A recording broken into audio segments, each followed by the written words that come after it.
them. And we all struggle with them. So let me show you how to get the hang of color grading.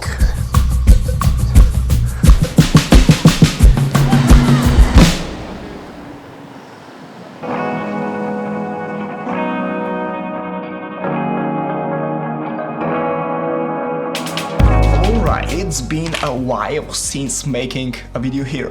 What could I say?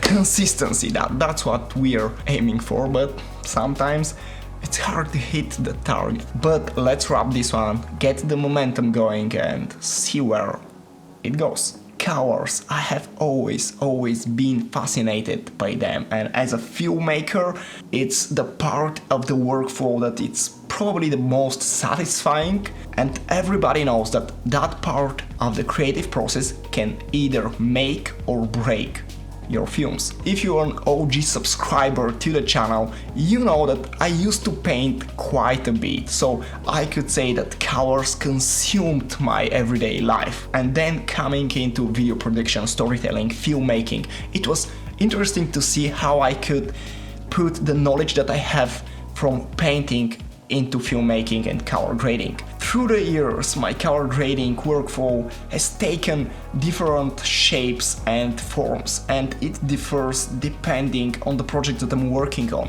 Sometimes I may just go in depth into it.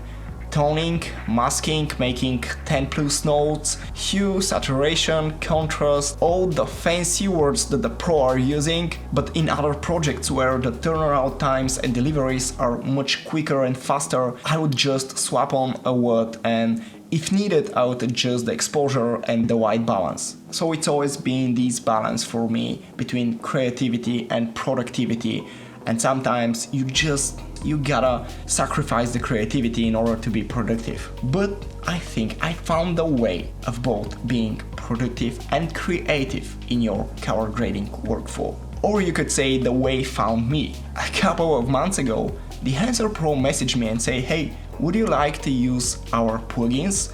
And I was like, yeah, sure, bring it on. If you don't know what Dehancer is, it is a color plugin for Davinci, Premiere, Final Cut and others, I think, that emulates many different film looks in your colors. So for my latest projects, even for this video, I started incorporating it in my color grading workflow, and I'm pretty happy with it, man. And not only they sent it to me, but they got little something for you. So stick to the end of the video and you may get some good deals.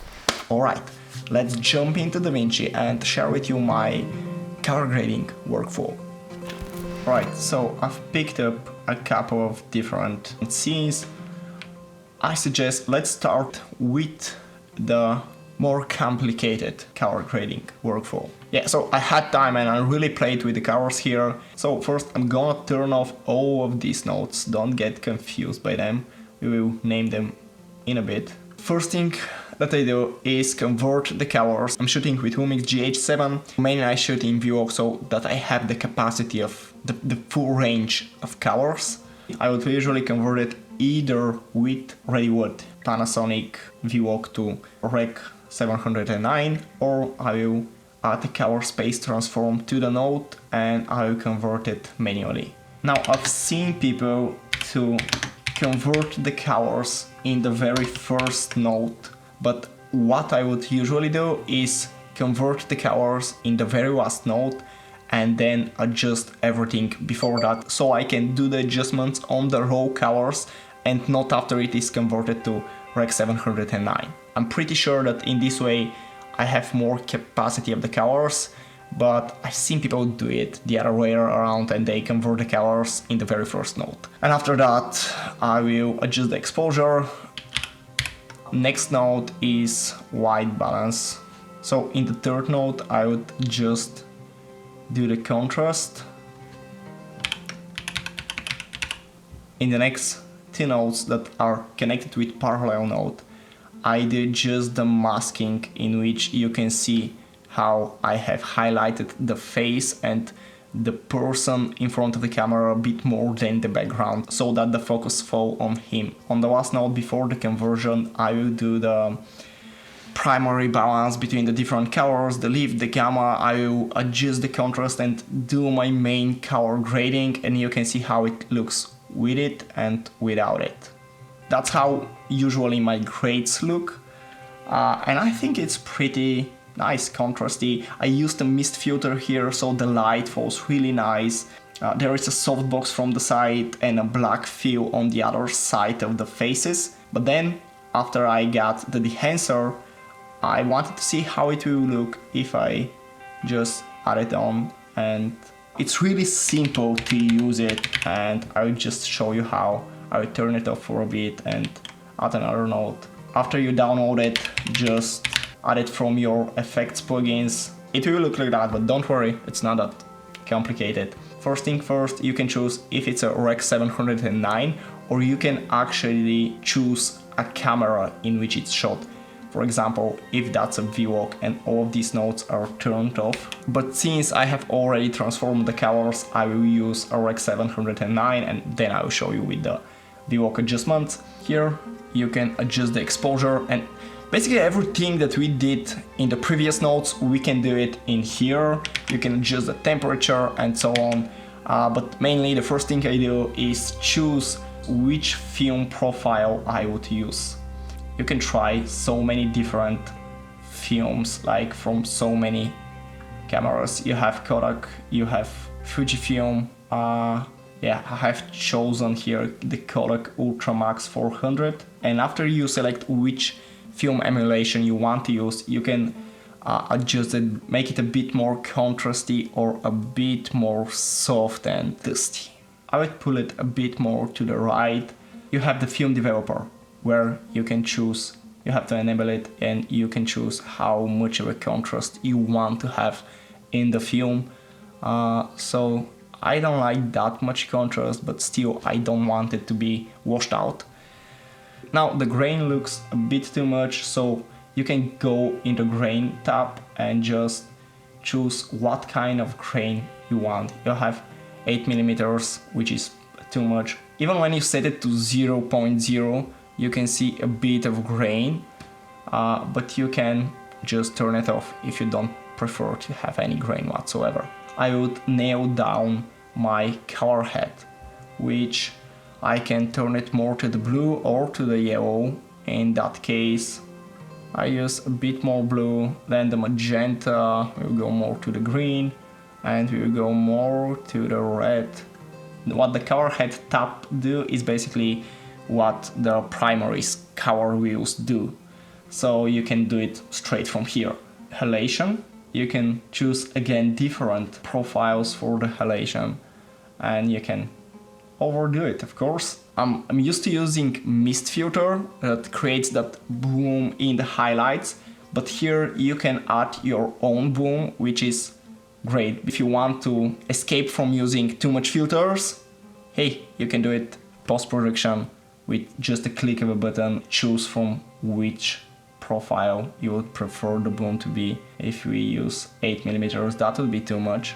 One of the most practical tabs ever in this plugin is that you have an overscan. You can enable it and you can choose so different gate types and shapes with just a click of a button, and you don't need to download all the assets. You can do it straight from here with a click of a button. You can choose between super 8mm to ultra Panavision wide, which would be great if you're shooting something wide, and you can change how the gate look, if it's vertical or horizontal, with just a click of a button, which is so cool. That's the process of how I would do it with more complicated color grading workflow. Now I want to show you, for example, for this project right here. We had pretty good shots, the light was really nice, and here I want to show you how I color graded some of this stuff with not that many nodes and just using simply the Dehancer Pro. See, I have nothing else here. Here, after we added the plugin,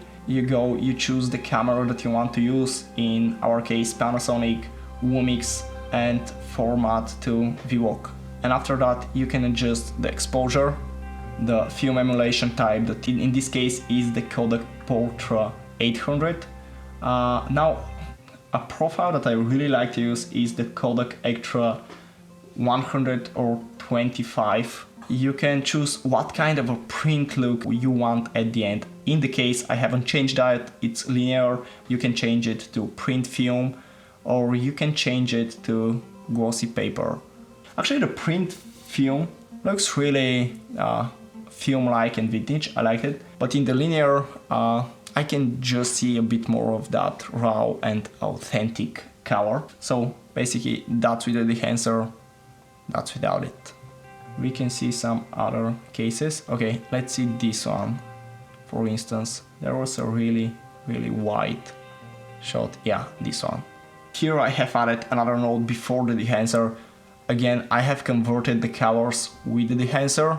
Then I have made some adjustments just because you have the color wheels are much more capable than just the plugin. Now I think this image particularly, it is really nice for color grading because you have that good contrast between the blue light that is coming from the sky and it's reflecting on his face, and you have kind of a yellow warm light. After all, that's what you're looking for when color grading, to create a good contrast. And if you can create the contrast directly when filming in production, you would have so much easy process when color grading. And also you can see in this image really well, you can see how the halation work, how it changes all the highlights and the edges around them. Also, I have added a bit of bloom here and it makes the picture a bit softer. I added bloom because we actually didn't shoot with mist filters. That's something unusual for me, but we had 3 cameras on set. That's the perfect opportunity to try the bloom effect in Dehancer. And finally, before sharing with you that little deal I had for you from Dehancer, I would like to share how I color graded actually this set right here and this talking head. I have 3 nodes, I have the conversion of colors and I have my color grading node, and in the end I have the Dehancer Pro. I would convert the colors. Here I didn't do it with the color space transform effect, but I just used a watt which was like utility watts and Panasonic VLOG Rec 709, which works just great. And then I have basically my node with basic color grading and contrast colors. It's just the primary balance of the colors. That's how my usual color grading will look before using the Dehancer. But when I added the Dehancer, you can see how much richer are the shadows, the highlights. You can see the halation here around the monitor. I've pushed it a bit more to the pool. You can see how it changes. You can see the shadows. When I pull this lever here, it gets more contrasty and green and blue in the shadow. And when I place it to the right, you can see a bit more softer look and more warmth in the image. Also something really cool, you have monitor output, which you can turn on false colors and just see how everything is lit. If it's too bright, it will show you.